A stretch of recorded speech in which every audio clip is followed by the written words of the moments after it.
God, yeah, your breathing sounds really low. Anyway, so once again... That's really weird. Okay.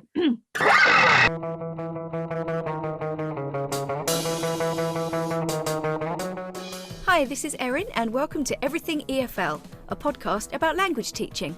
I'm not an expert on the subjects I choose to talk about, but I've been around and I know some stuff. Credit will be given where possible in the episode or in the show notes.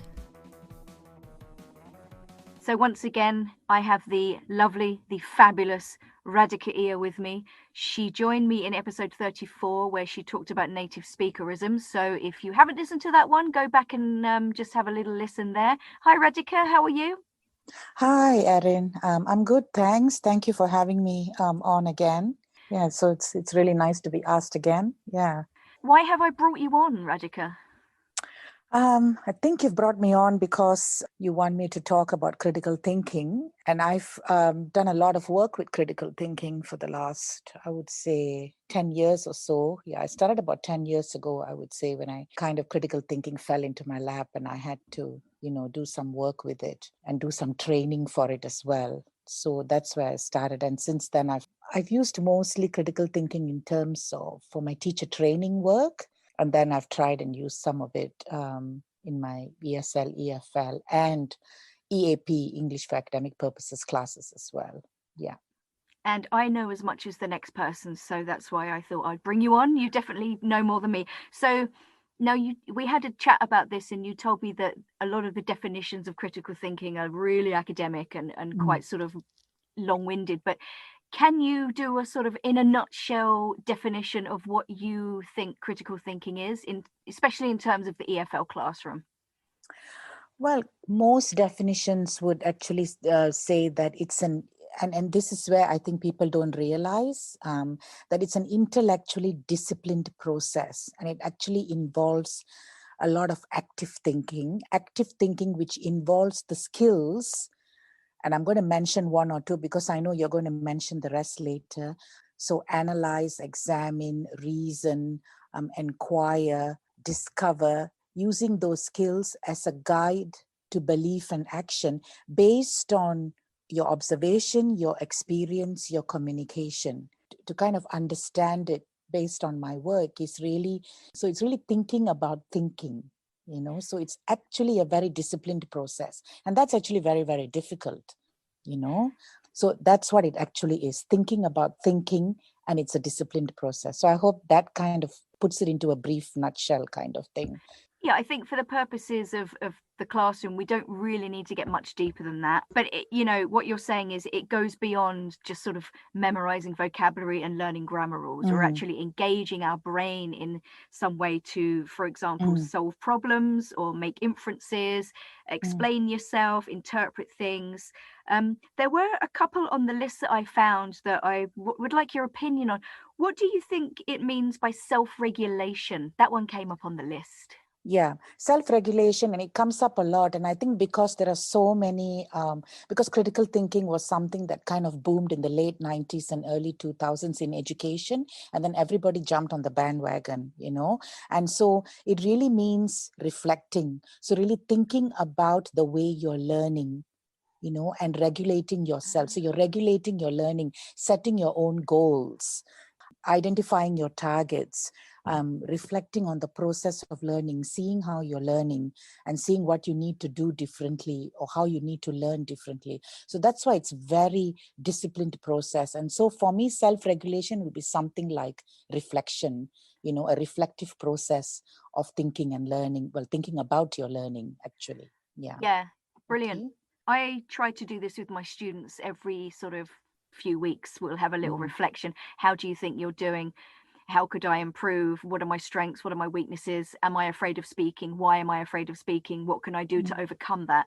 So it's quite an easy way to insert that into your EFL lesson, isn't it? If you're looking at goals, aims, and, asking your students to think about how they're learning, what they're learning, and what they can improve on. I don't know how easy reflection is. I've actually always kind of struggled with it, I find that every time, sometimes I've succeeded, but whenever I've asked learners and I would get them to think about how have they improved in a particular skill, or what do they need to improve, and what have they been doing to try and get there, what works, what does not work. And actually, a lot of the time I've been met with complete silence, That's so interesting. yeah, I found that. And sometimes I even have to give like a list of questions or some sort of table or list for them to just kind of, and I have to give them that space. But still, I would find that maybe quarter of the class might respond. The rest of them would still be silent, because I think thinking about the way you learn is actually quite a difficult thing to do. And if you come from an educational background where you've mostly been doing rote learning, or you've been told to be quiet in class and listen to the teacher, it's quite a big thing, to suddenly be thrown into. So reflective learning is a very good thing, but I think it requires a lot of practice. But then that does lead to the point, like you say, some cultures, they don't use critical thinking at all. They're not trained to question anything. Therefore, to Mm. turn that in on yourself, I think it's extremely difficult to be introspective and to look at yourself and go, oh, maybe I need to do this and maybe I need to do that. And then on top of that, you could disagree with me here. If your education experience has been going to school, sitting down, listening to the teacher, completing your homework, go home and study, do well in exams, and you have been successful, and that is seen as achieving in education. And then suddenly you're being asked to, say, okay, how could you have done this better? What worked for you? Sometimes like I would try a new game or a new activity in class, and then I would just ask them, I would use that in reflective process, say, okay, why did you like it? Is there anything you didn't like? And justify, talk about it first in pairs, and then, come and tell me. But even then, like, they were so reluctant to tell me, like, oh, okay, I actually didn't like this activity, or I didn't feel that I, learned from this Yeah. activity. But Yeah. then I think, again, that comes down to they're taught that the teacher is the be all and Always end right. all, Yeah. the font of all knowledge. They can you Yeah. imagine how difficult that is for them to question that or go, oh, well, actually, I didn't like that. That's a really tough thing for them to do. And then going back to my point about turning it in on yourself and being reflective and introspective, it also means that, let's say they go, oh, yeah, I don't think I am practicing my speaking enough. Then in turn, that means they have to take ownership of that. Clear. And then the responsibility is on them to do something about it. And for some students, that's quite too daunting. If you're asking them to do something outside the class, take responsibility for learning, join a club, have a conversation with someone, stop hanging around with your own nationality, it's just too scary for some students. Yeah. It's stepping outside their comfort zone, and they don't like it.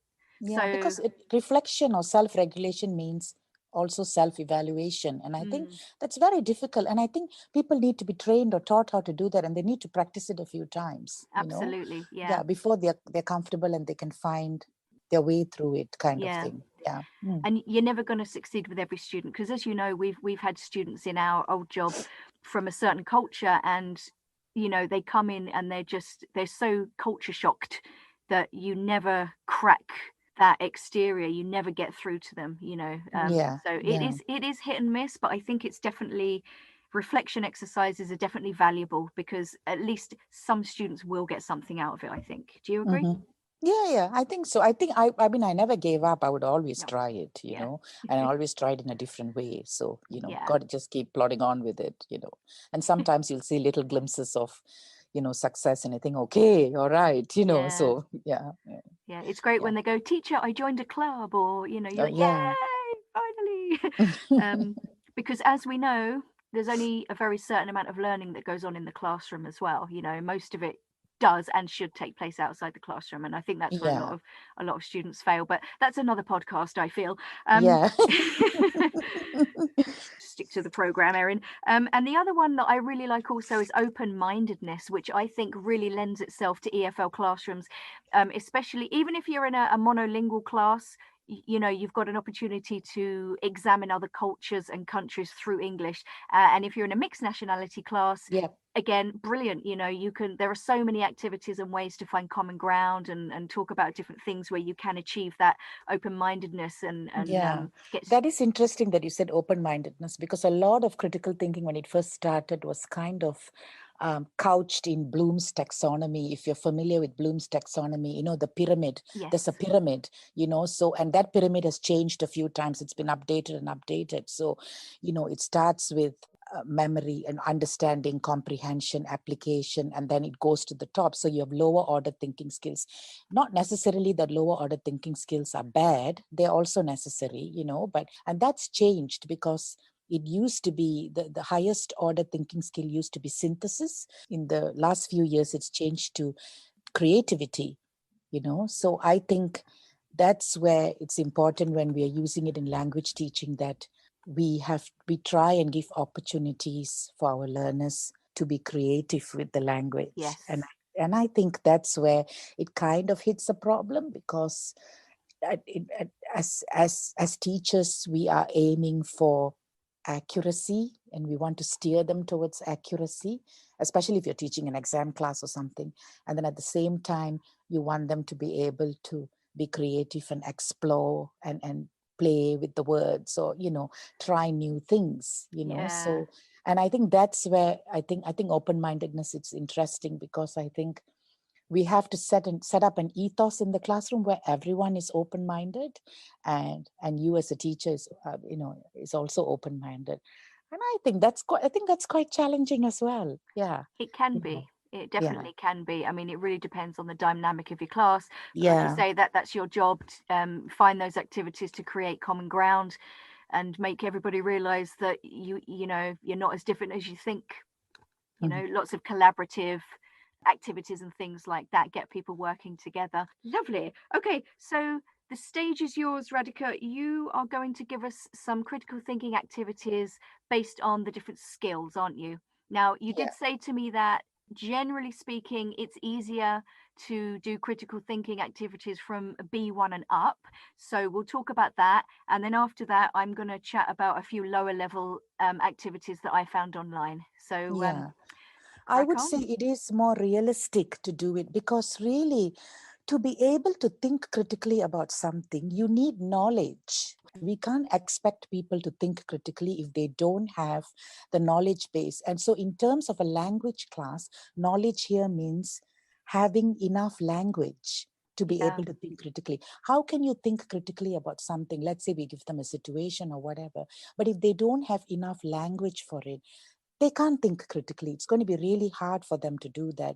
Maybe they can think critically in their own language, but then they're going to have difficulty expressing that then if they don't have enough language for it. And that's why I say that it's a little bit more realistic and it makes life a little bit easier for you as a teacher if you are with a higher level with B1 and up.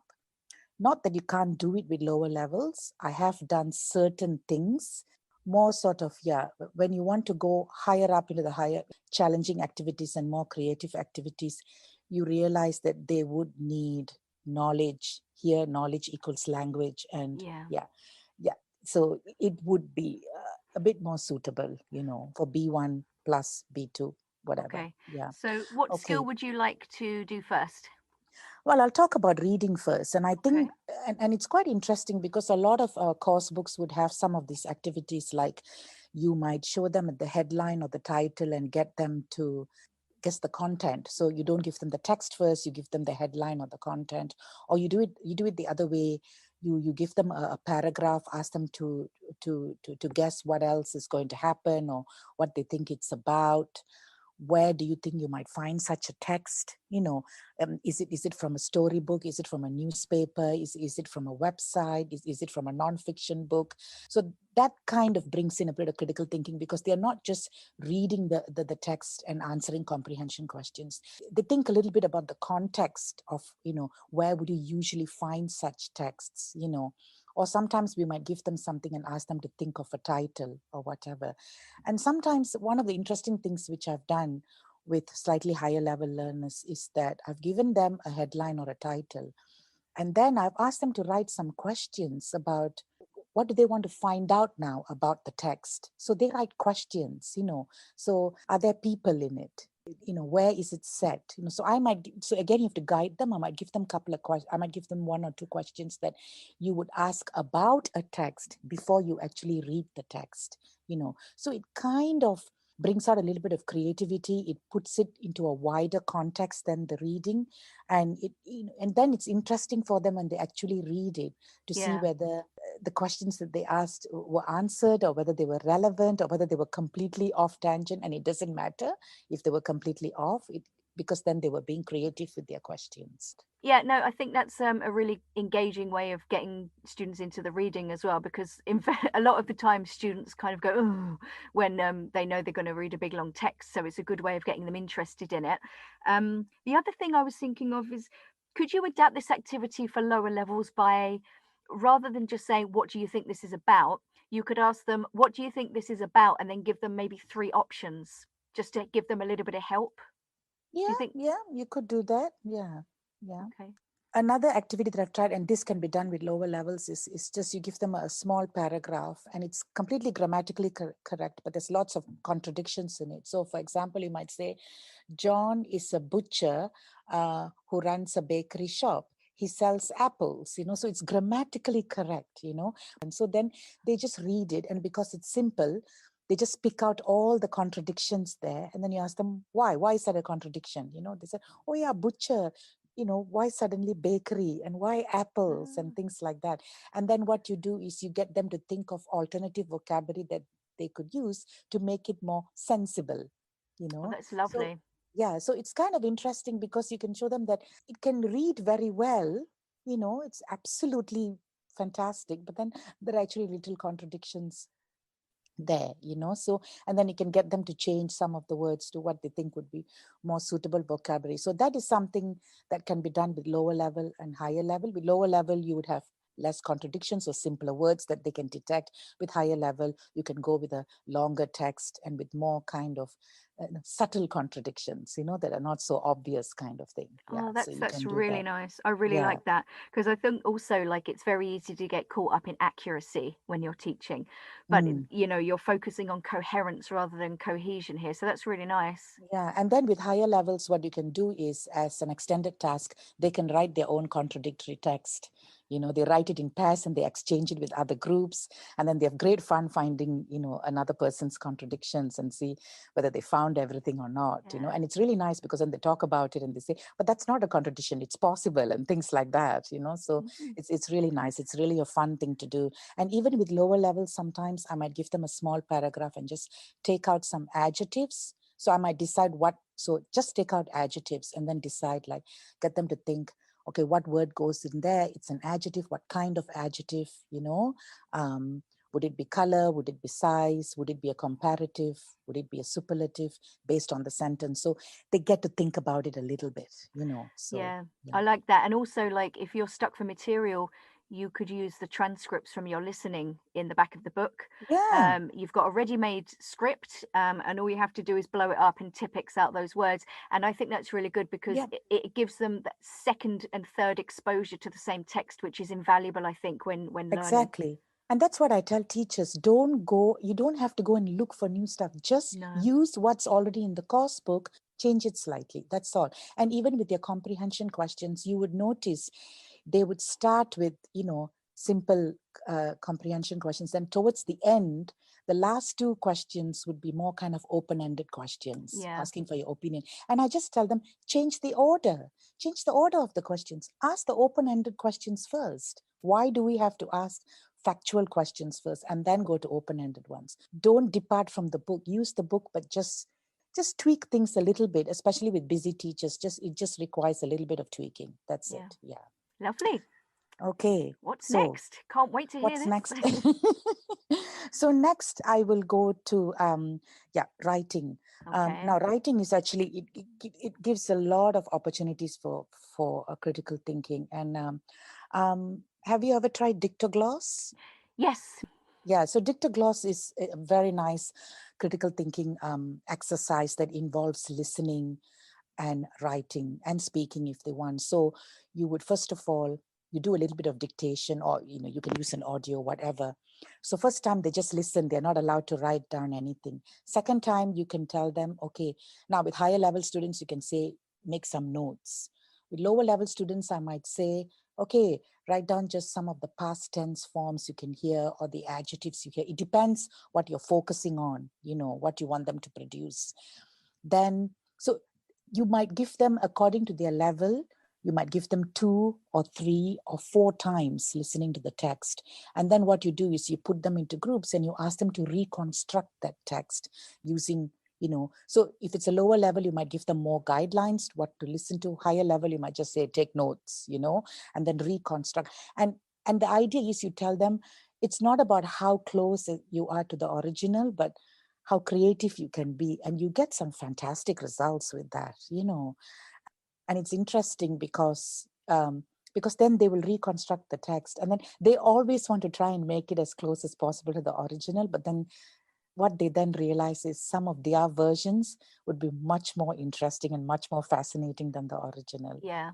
Because they would add other things to it, and sometimes they would change things, and it's quite interesting then that they do it. And I get them to do it in groups. I get them to write it in color on A3 paper, and we display it around the classroom. Then the groups walk around and read other groups, and they just find it interesting. And I just get them to vote, okay, which is closest to the original, which do you think is most interesting, and they kind of vote, and it's kind of nice to do that. So that's lovely because it kind of encompasses listening, and they speak to each other, and then they're writing. Collaboration.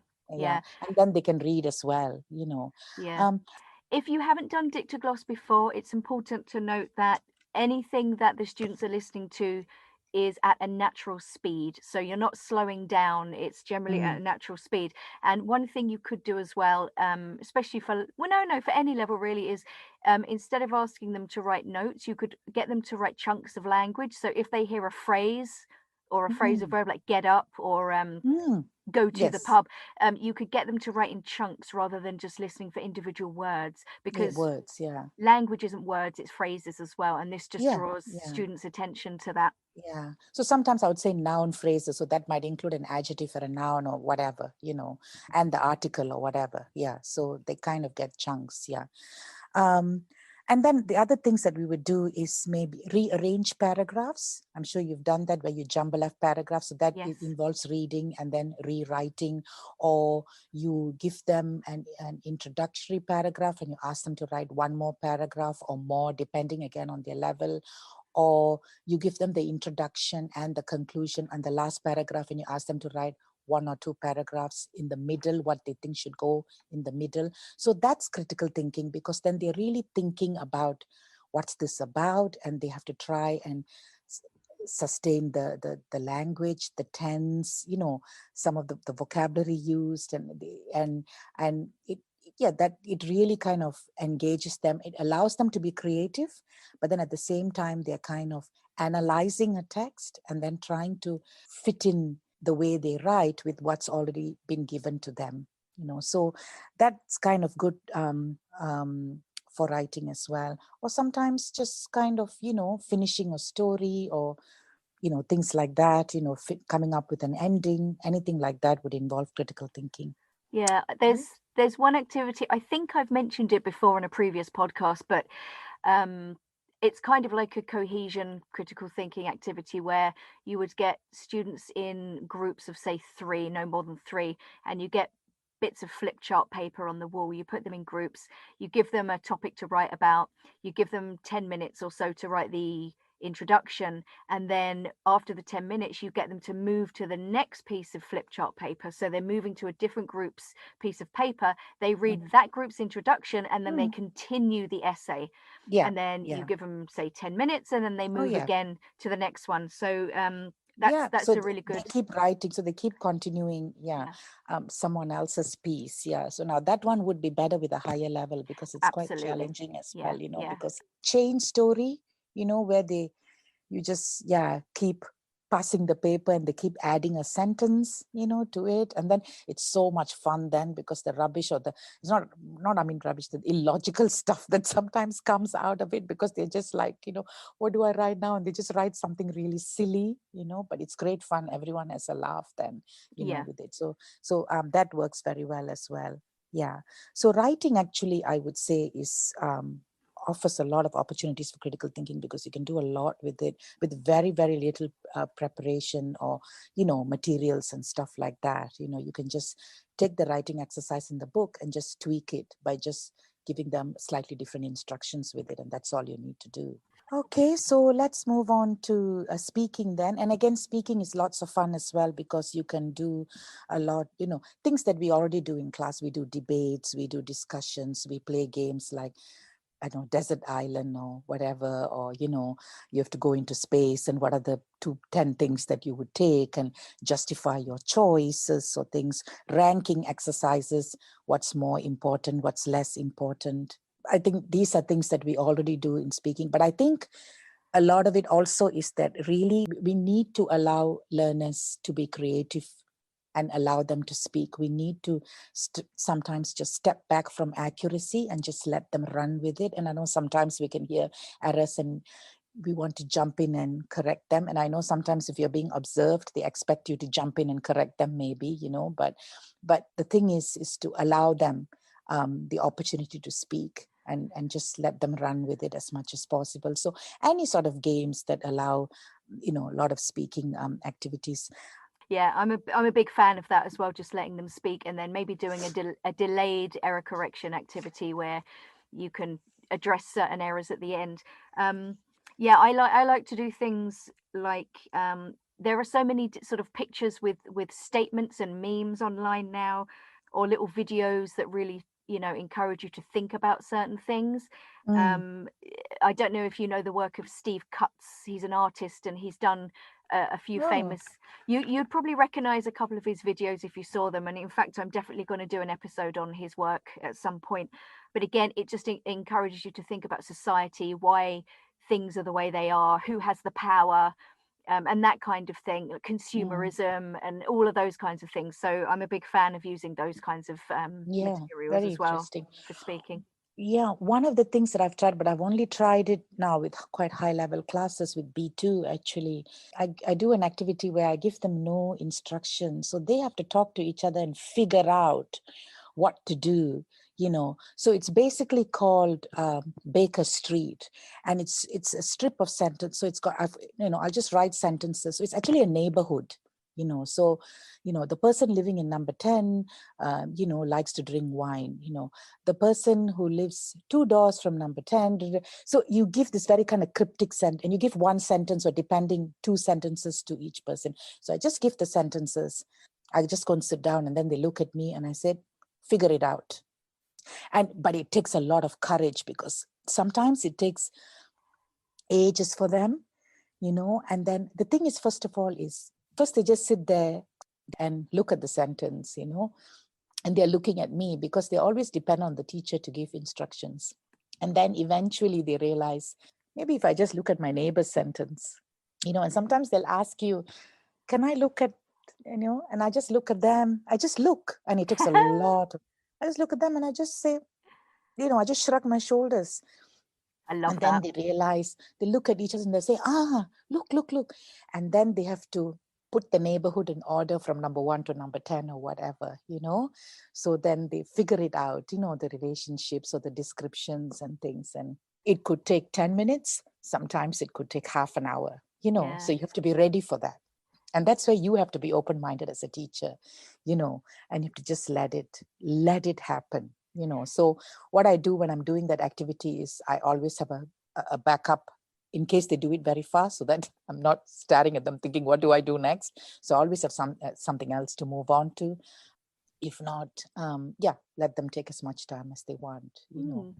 I can imagine, like in some classes, they might even come up with a completely different idea and go, okay, maybe the teacher wants us to assume roles and mingle and like we're in a cocktail party or something. Whatever. Yeah. Brilliant. Whatever. Yeah. So it's just what they, just each gets a sentence and then see what they do with it. What do they do with it? And to do that. And it's very interesting because you get to see who has leadership qualities and who starts the process of, come on, guys, And sometimes it's quite surprising because it might not be your most active, talkative ones. It might be somebody different. And I find that very interesting because when they finish that activity, then I get them to think about it. I get them to remember who started to talk to another person. And they have to remember who said, come, let's share our sentences. Who did this? So then they identify qualities within themselves as a class and how they work together to kind of, figure it out. And that's very interesting then for critical thinking because they are really looking into themselves then, and they're looking at their friends in a different way or their classmates in a different way. Because suddenly somebody who's usually quiet or somebody who is leading the way, So that's always been very interesting for me. It has always been an eye-opener or a surprise. An element of surprise is always there, the way they respond to that activity. Yeah. I just love it. I think it's brilliant. It's great fun. Yeah. And so then listening, and listening is usually comprehension questions or vocabulary. So, try to change it up a bit. So sometimes get them to listen to a conversation that perhaps it's quite dramatic, where people are yelling or shouting or expressing surprise, and then stop it and ask the students, like the reading, what do you think the context is? What do you think the problem is? And then they can role play and continue the conversation by themselves. And then they can listen to the original version and see how different or how similar theirs was. Another thing I do with listening is describing an activity, but taking out all the obvious words. So for example, doing laundry. So you don't use the word clothes or washing machine or laundry. You say, collect the materials, decide the setting for it, decide how long the materials are going to be in this process. So you kind of turn laundry into almost a scientific process where you use all these different words instead of using the obvious words. And then you ask them to guess, what is this process? And then they'll say, what? And they'll come up with these amazing things, really scientific things. And then, but there'll always be one or two who'll guess it and say, laundry. And then I'll say, okay, why did you say laundry? And then they look at all those words that gave them the clues. And then what are the obvious words then that should be replaced with it? So clothes, washing machine, setting, temperature, things like that, So that's really interesting. That requires a bit more work, obviously. Yeah. But I like that. And then you could get them to do their own as well. Get them to do their own. So then they can describe something, taking out all the obvious words and then other groups can guess, and you can do it as a game or a competition. It's brilliant. Yeah. And then you could also have a bit of fun. And instead of using like a normal word like thing or materials, you could have a made up word like squimdudley or something. Take out the squimdudley and turn on the squimdudley. And it's great fun. Okay, so so those are the 4 skills that I've talked about. Would you like me to talk about anything else? Do you have anything else to talk about? I would just like to quickly touch on grammar because I feel that, although in communicative, now a lot of the activities I've mentioned now, we have as teachers, we are aware of them. We're familiar with these activities in terms of they are communicative language teaching activities or processes, they're task-based language and all that. But when it comes to grammar, I think in a lot of course books, it is a little bit about showing them the rules, and then they are doing exercises at sentence level, and I feel, and that's because we are moving towards accuracy.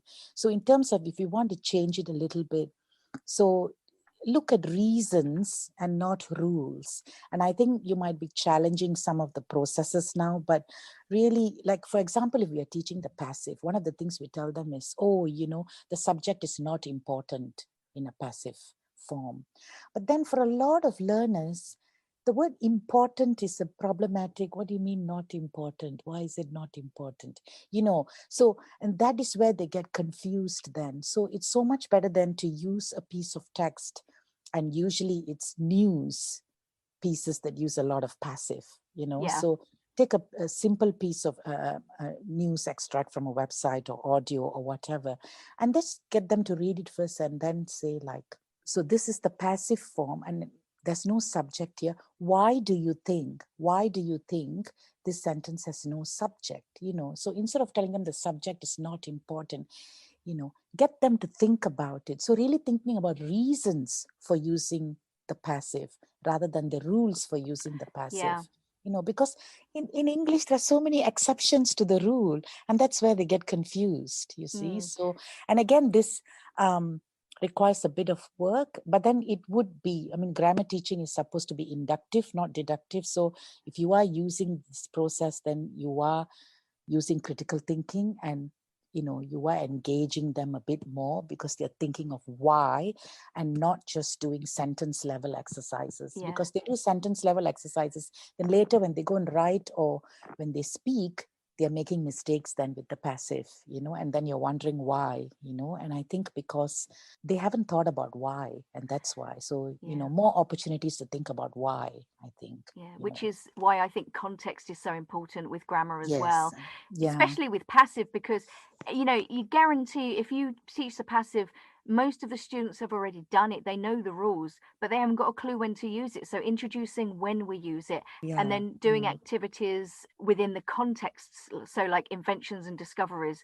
processes, newspaper articles, accidents, bad things that have happened to you, like I was run over, so introducing context is everything with grammar. Yeah, that's the thing. And I think sometimes, when we are busy teachers and we become tired teachers, we tend to just go to the book and do what the book is telling us to do, Never. And I think there's nothing wrong with that. But then I think that's where really a lot of the critical thinking is lacking, I think, in terms of teaching of grammar. I would say it is challenging sometimes, but a little bit more thought or a little bit more work might actually pay off at the end. I don't think it's challenging as much as time consuming, and that's what puts teachers off. But I would never ever go read the rules and do the exercises. I just think that's horrendous. So like one thing I like to do is take the information from the book, turn it into a quiz. So use the example sentences from the back of the book. So for example, if you're teaching the passive, an example sentence could be the Titanic was built in 1970, whenever it was, I don't know. Need to revisit that. But you could say, are these sentences correct? The Titanic built in whenever it was.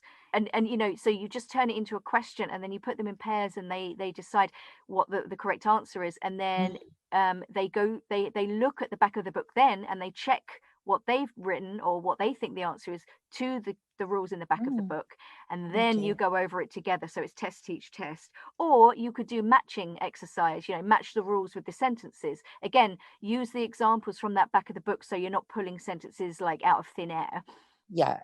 Get them to do a little bit of analysis by themselves, so at least some of it will stick then, in terms of them producing the passive as we expect them to do later on.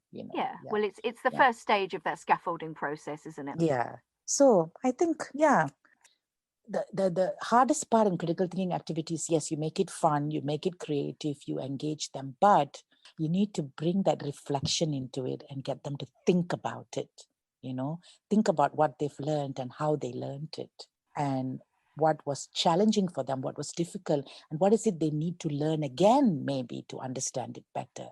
And I think that's the process that's kind of left out, like a lot of activities that we do and in the books and all. Yes, they do encompass critical thinking, but we don't take it to the disciplined process of thinking about your learning.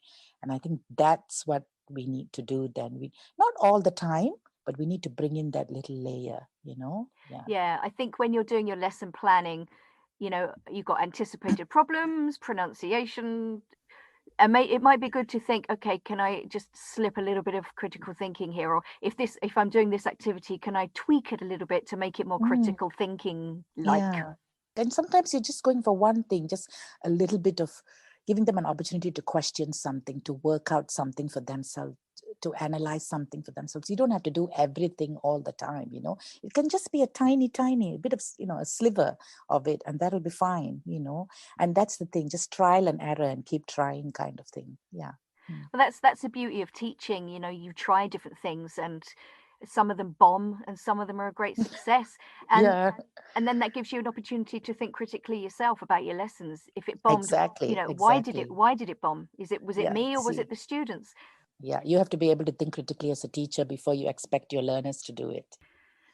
Okay, Okay. fabulous. Oh, so I've got a few activities for lower levels that I Oh, found off. great. I found them on a couple of websites, and I'll put the links at the bottom of the show notes, guys. So don't worry.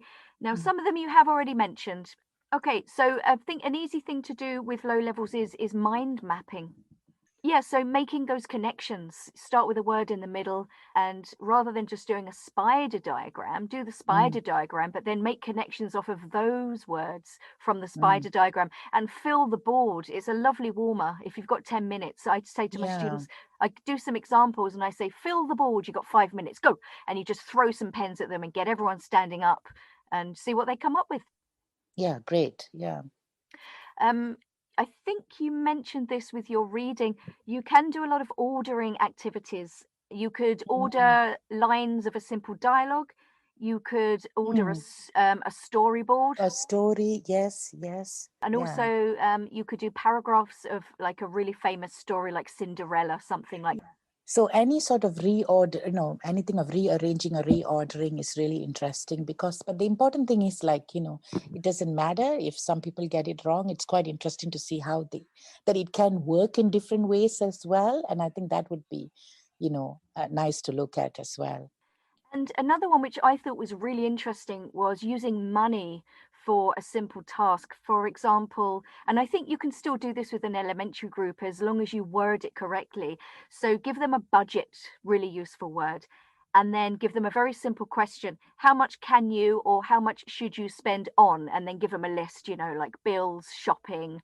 And Hmm. then you can give them a little bit of language to kind of talk about it and Mm. then see what they come up with. I think that was a Ah, really okay. nice activity. Yeah, that's really nice. Yeah.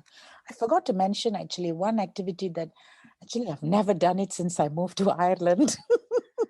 I used to do it a lot in Malaysia when I was in secondary schools, was that because those days we used to buy newspapers every day. So I used to cut out headlines in the weekend, and I have loads of headlines then. And I just put them in groups and I give them, you know, 10 or 20 headlines each, depends, you know, each group. And I get them to arrange those headlines into a poem, you know. I love that. That is It's amazing. really nice. And I tell them it doesn't have to rhyme, of course, you know, but it has to have some sort of meaning, you know. And then I sometimes I offer them the option where I have some extra headlines on my table and they can come and swap out. And they're only limited how many times they can swap and things like that, you know. And it's really good then. And then we paste the headlines on a big sheet of paper and we display it. And then they go around reciting. So it's really good because they get to speak and recite poems and you know, and oh, it's really fantastic. Actually, that was something that worked so well because they're really then making connections between those phrases, you know, and Okay. trying to make it meaningful. Some students can really do well with that. Yeah. Mm. How could we adapt that for lower levels if the language of newspaper headings is a little bit too much? What kinds of things could you use? I don't know. I mean, I would just choose simpler headings. I mean, yeah, that's the thing because the vocabulary in the heading can be, you know, quite challenging. But that's the thing with critical thinking, you know, you want them to make connections and you want them to be creative. I'm not sure that I would use that with a lower level. Maybe you could try this. You could get everybody, you could give each student a strip of paper or card Mm, and get them to write a random sentence. mm, You could narrow it down to write a sentence about yourself or something like that.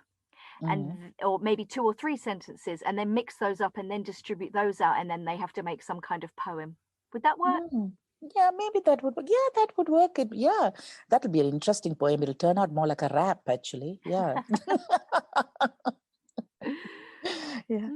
Oh, so many things. And then there's just some real basics. And again, it does depend on language level. But again, I don't think it's necessary to produce a lot of language. As long as even if they answer you with a word, as long as you've got them down that road of critical thinking.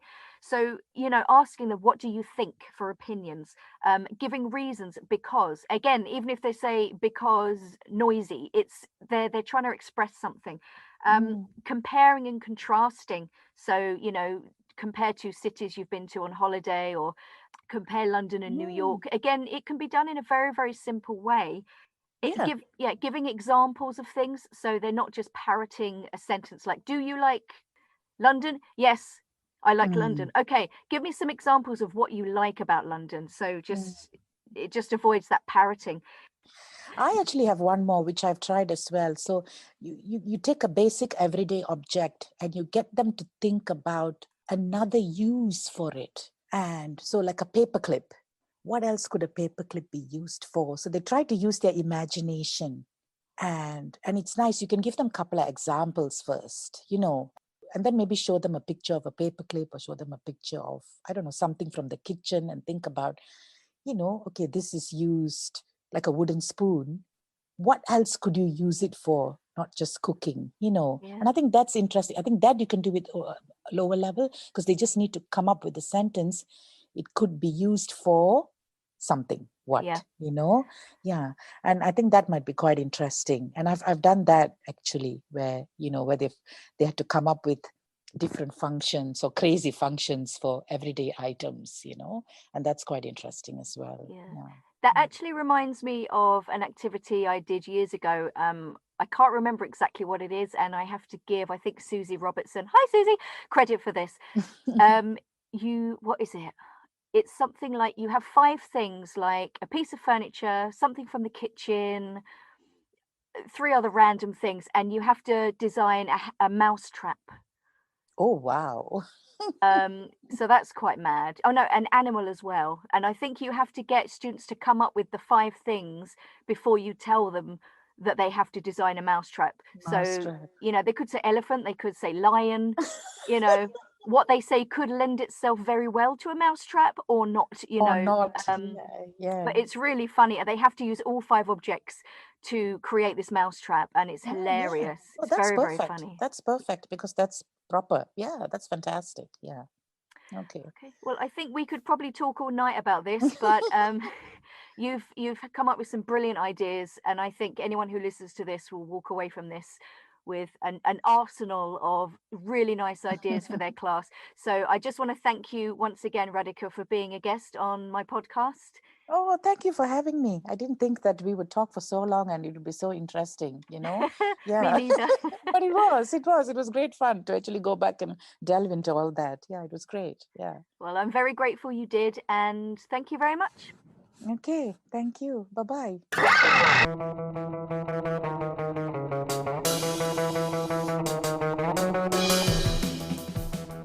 If you enjoyed this episode, please subscribe to the podcast on Spotify, Google Podcasts, Apple Podcasts, or pretty much wherever you get your podcasts. Follow Everything EFL on Instagram, Facebook, or Twitter, and engage with me and my followers. If you have a suggestion, idea, or any feedback, my email is on the show notes. Finally, and most importantly, share this episode on social media and tell your colleagues. Share the love. Bye.